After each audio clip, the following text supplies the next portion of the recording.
ત્રંબકેશ્વર મહાદેવ. આપણા 12 જ્યોતિર્લિંગોમાં ત્રંબકેશ્વર મહાદેવ 10મા સ્થાન પર આવે છે, જે મહારાષ્ટ્રમાં બિરાજમાન છે. કહેવાય છે કે અહીંયા બ્રહ્મા, વિષ્ણુ ને મહેશ ત્રણે એક સાથે બિરાજમાન છે.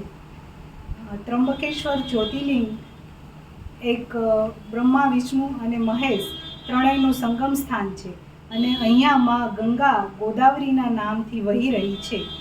ઓમ ત્રંબકેશ્વર મહાદેવ. ઓમ નમઃ શિવાય. હર હર મહાદેવ.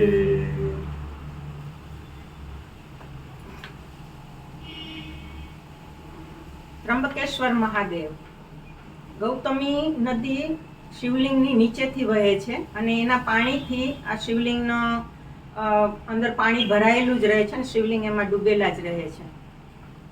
આ શિવલિંગોના અવતાર માટે એવી કથા છે કે અજાણતા થયેલી ગૌ હત્યાના પાપના નિવારણ માટે ગૌતમ ઋષિ અને અહલ્યાએ ખૂબ તપ કરીને ગંગા નદીને આશ્રમ પાસે બોલાવ્યા અને 11 વખત બ્રહ્મગીરીની પ્રદક્ષિણા કરી ગંગા નદીમાં સ્નાન કર્યું, જેથી એમનો ગૌ હત્યાનું પાપ નિવારણ થયું અને ભગવાન પ્રસન્ન થયા. અને ભગવાનને પ્રસન્ન થઈને 4 શિવલિંગ સ્વરૂપે તેઓએ અહીંયા વાસ કર્યો: બ્રહ્મા, વિષ્ણુ, મહેશ અને ઇન્દ્ર.